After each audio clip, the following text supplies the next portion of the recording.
साधे बिना मिटे नहीं जीवन पथ की बाधा, किसी ने क्या खूब कहा है। और आज हम जिस सियासी जीवन पथ की बात करने वाले हैं, वहां तो अहम बाधाएं ही बाधाएं हैं। और ये बाधाएं किसी बाहरी दुश्मन ने नहीं, बल्कि शायद घर के अंदर ही खड़ी की गई हैं। बिल्कुल।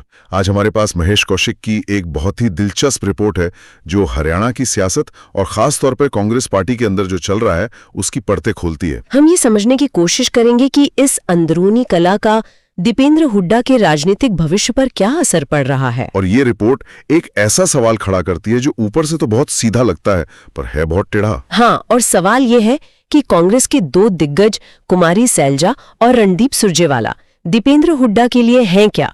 क्या वो एक राजनीतिक स्पीड ब्रेकर है जो उनकी गाड़ी को धीमा कर रहे हैं, या फिर वो उस पहेली के दो जरूरी हिस्से हैं जिनके बिना तस्वीर पूरी ही नहीं हो सकती। चलिए आज इसी सियासी गुत्थी को सुलझाते हैं। तो शुरुआत कहाँ से करें? इस कहानी में कई पेच हैं। चलिए कहानी के सबसे हैरान कर देने वाले हिस्से से शुरू करते हैं। रिपोर्ट में एक बड़ा दिलचस्प दावा है कि हरियाणा में बीजेपी को कुमारी सैलजा या रणदीप सुरजेवाला से कोई खास परेशानी नहीं है। उनकी असली चिंता का सबब कोई और ही है, और वो है दीपेंद्र हुड्डा। अच्छा जी, यहीं पर तो सारा विरोधाभास टिका है। कौशिक का विश्लेषण कहता है कि सैलजा और सुरजेवाला चाहे अनचाहे बीजेपी के लिए एक तरह से पॉलिटिकल एसेट साबित हुए हैं। एक मिनट, एसेट? ये तो बहुत बड़ा शब्द है। मतलब कांग्रेस के ही बड़े नेता अपनी विरोधी पार्टी की मदद कर रहे हैं, ये कैसे मुमकिन है? देखिए, रिपोर्ट इसे व्यक्तिगत महत्वाकांक्षा के चश्मे से देखती है। मुख्यमंत्री बनने का सपना देखना कोई गुनाह नहीं है। सैलजा और सुरजेवाला दोनों ही काबिल नेता हैं और उनकी अपनी महत्वाकांक्षाएं हैं, लेकिन दिक्कत तब शुरू होती है जब ये सपना पार्टी के सामूहिक लक्ष्य पर हावी हो जाता है। जब तक ये दोनों नेता सीएम पद के दौड़ में खुद को एक प्रबल दावेदार मानते रहेंगे, कांग्रेस कभी एक मुट्ठी बनकर लड़ ही नहीं पाएगी। तो मतलब बीजेपी को कुछ करने की जरूरत ही नहीं है, वो बस आराम से बैठकर तमाशा देख सकती है। बिल्कुल, और रिपोर्ट का सबसे चौंकाने वाला तर्क यही है। ये नहीं कि कांग्रेस में गुटबाजी है, ये तो सबको पता है। असली बात यह है कि बीजेपी अब विपक्ष से लड़ने की जरूरत ही नहीं समझती। उनकी पूरी रणनीति अब विपक्ष को आपस में लड़ाने पर टिकी है। वाह! वो मैच नहीं खेल रहे हैं, वो बस दूसरी टीम के खिलाड़ियों को आपस में भिड़ा रहे हैं। रिपोर्ट साफ कहती है कि जमीनी स्तर पर बीजेपी के पास दीपेंद्र हुड्डा की अपील की कोई सीधी काट नहीं है।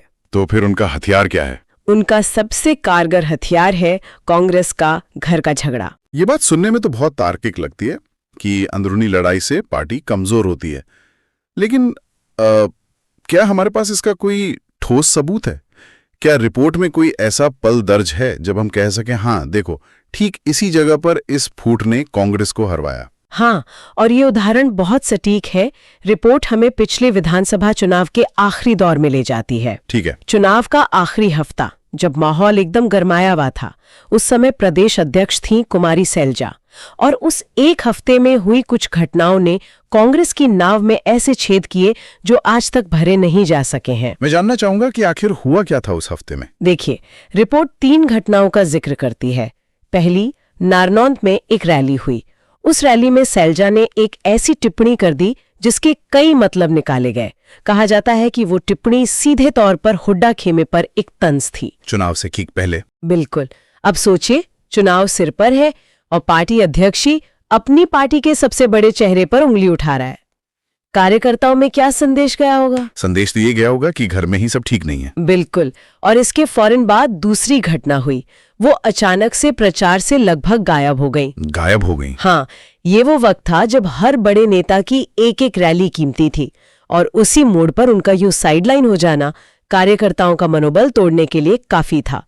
और फिर हुई तीसरी घटना, जो शायद सबसे ज्यादा चौंकाने वाली थी। वो क्या थी? वो एक राष्ट्रीय टीवी चैनल पर इंटरव्यू देती नजर आई। चुनाव प्रचार छोड़कर टीवी पर इंटरव्यू? इसका क्या मतलब निकाला गया? मतलब ये कि वो अपनी बात, अपनी नाराजगी या शायद अपनी शर्तें सीधे आला कमान और जनता तक पहुंचाना चाहती थीं, पार्टी के मंच से नहीं। रिपोर्ट कहती है कि इन तीनों घटनाओं ने मिलकर एक ऐसा नैरेटिव बना दिया कि कांग्रेस अंदर से बुरी तरह टूटी हुई है। कार्यकर्ताओं के मन में जो शक था वो यकीन में बदल गया, और ये सवाल आज भी हवा में तैर रहा है कि आखिर उस नाजुक मौके पर ऐसा क्यों किया गया। और क्या आज हालात बदल गए हैं? कौशिक की रिपोर्ट आज के बारे में क्या कहती है? रिपोर्ट का आकलन है कि किरदार वही है और उनकी सियासत का अंदाज भी। ऐसा लगता है कि कुमारी सैलजा का राजनीतिक दांव आज भी मैं नहीं तो कोई नहीं के सिद्धांत पर टिका है। ये थोड़ा उस नाव की तरह है जिसमें सब एक ही दिशा में चप्पू चलाना चाहते हैं, पर हर कोई कप्तान की सीट पर बैठना चाहता है। नतीजा ये होता है कि नाव गोल गोल घूमती रहती है, आगे नहीं बढ़ती। तो मतलब पुराने जख्म अब तक नासूर बने हुए हैं। खैर, थोड़ा आगे बढ़ते हैं। 2024 के चुनाव का जिक्र भी रिपोर्ट में बड़े विस्तार से है। इसे दीपेंद्र हुड्डा के लिए एक गोल्डन चांस की तरह बताया गया है। ऐसा क्यों? जी, और इसके पीछे कई वजहें गिनाई गई हैं। सबसे बड़ी वजह तो ये थी कि भूपेंद्र सिंह हुड्डा ने खुद ही ऐलान कर दिया था कि ये उनका आखिरी चुनाव है। अच्छा, हाँ। ये एक बहुत बड़ा सांकेतिक इशारा था। इसने एक तरह से मशाल अगली पीढ़ी को सौंपने का रास्ता बना दिया। और जमीन पर माहौल कैसा था? जमीन पर माहौल एकदम बना हुआ था। रिपोर्ट में कुछ रैलियों के किस्से हैं। बताया गया है कि कई जगहों पर दीपेंद्र हुड्डा की मांग बाकी सब नेताओं से कहीं ज्यादा थी। उनकी सभाओं में युवाओं की भीड़ जुट रही थी। एक तरह का करंट था। तो लोग एक बदलाव चाहते थे? हाँ, लोग एक नया चेहरा देखना चाह रहे थे और दीपेंद्र हुड्डा उस उम्मीद का प्रतीक बनकर उभर रहे थे। ऐसा लग रहा था कि सारी गोटियां सही जगह पर बैठ रही हैं। एक अनुभवी नेता का आशीर्वाद, जनता का समर्थन, एक सकारात्मक माहौल, फिर भी नतीजा उम्मीद के मुताबिक क्यों नहीं आया? चूक कहाँ हो गई? एक मिनट, यहाँ मुझे कुछ खटक रहा है। अगर माहौल इतना ही हुड्डा के पक्ष में था, तो क्या ये सैलजा और सुरजेवाला की सिर्फ व्यक्तिगत महत्वाकांक्षा थी या फिर उनकी कोई जायज राजनीतिक चिंता भी थी? क्या रिपोर्ट उनके नजरिए से इस कहानी को देखती है? ये बहुत जरूरी सवाल है। रिपोर्ट सीधे तौर पर उनकी चिंताओं का जिक्र तो नहीं करती, लेकिन इशारा जरूर करती है। देखिए, राजनीति में हर खेमे को अपना भविष्य सुरक्षित करना होता है।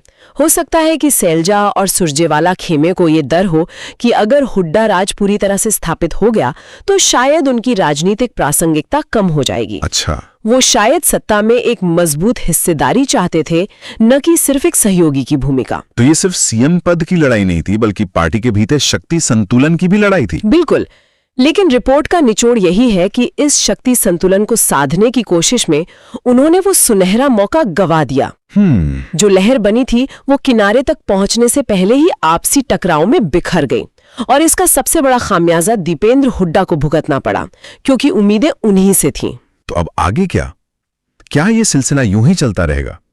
क्या रिपोर्ट भविष्य का कोई रास्ता सुझाती है? हाँ, और रास्ता सुझाने के साथ साथ एक बड़ी चेतावनी भी देती है। रिपोर्ट बहुत साफ शब्दों में कहती है कि जब तक दीपेंद्र हुड्डा, कुमारी सैलजा और रणदीप सुरजेवाला को साध नहीं लेते, तब तक दिल्ली का रास्ता हरियाणा से होकर नहीं जाएगा। ये साधना शब्द बड़ा दिलचस्प है। इसका मतलब सिर्फ बातचीत करना या मनाना तो नहीं होगा। इसका मतलब क्या है? इसका मतलब है एक ऐसा फॉर्मूला तैयार करना जिसमें हर किसी को अपनी जीत नजर आए। ये एक बहुत मुश्किल काम है। रिपोर्ट एक शर्त रखती है जो सुनने में लगभग नामुमकिन लगती है। वो क्या शर्त है? शर्त ये है कि कांग्रेस की सत्ता में वापसी का इकलौता रास्ता तभी खुलेगा जब सैलजा और सुरजेवाला सार्वजनिक तौर पर ये मान ले कि अगला चुनाव दीपेंद्र हुड्डा के चेहरे पर लड़ा जाएगा और जीत के बाद मुख्यमंत्री भी वही बनेंगे। ये तो बहुत बड़ी मांग है। ये तो एक तरह से सरेंडर करने जैसा हुआ। कोई स्थापित नेता ऐसा क्यों करेगा? इसके बदले में उन्हें क्या मिलेगा? यही तो $1 मिलियन का सवाल है। हाँ, क्या उन्हें संगठन में कोई बड़ी राष्ट्रीय भूमिका का वादा किया जाएगा या कोई और राजनीतिक समझौता होगा? ये साधना इसी समझौते को खोजने का नाम है। लेकिन अगर ये साधना नहीं हुई तो रिपोर्ट एक दूसरा ज्यादा भयानक भविष्य भी दिखाती है। और वो क्या है? वो है गुजरात पैटर्न का हरियाणा में लागू होना। गुजरात पैटर्न मतलब? रिपोर्ट चेतावनी देती है कि अगर ये सिर्फ फुटोवल जारी रही तो 2029 में बीजेपी की वापसी लगभग तय है।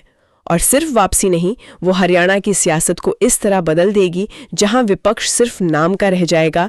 एक ऐसी सियासी जमीन तैयार कर देना जहां चुनाव तो हो पर नतीजा लगभग पहले से तय हो।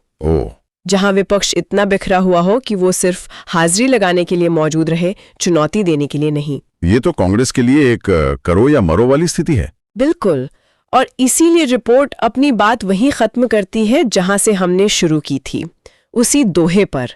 राजनीति में साधना के बिना बाधाएं नहीं मिटती।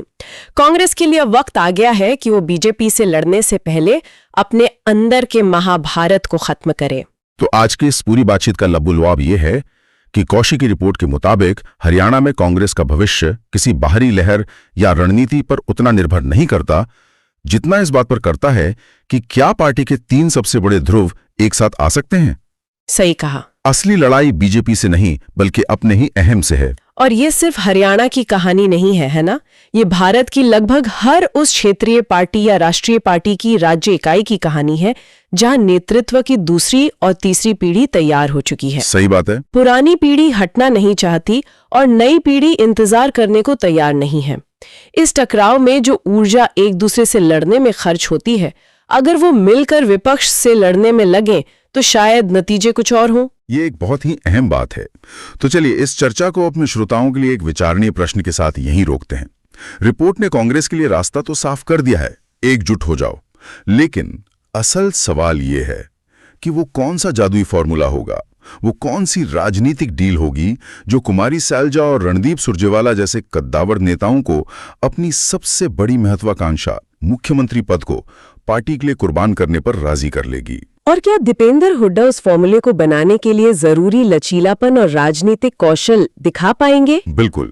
इस सवाल का जवाब ही हरियाणा की आने वाली सियासत की इबारत लिखेगा और शायद यही वो साधना है जिसकी परीक्षा अभी बाकी है।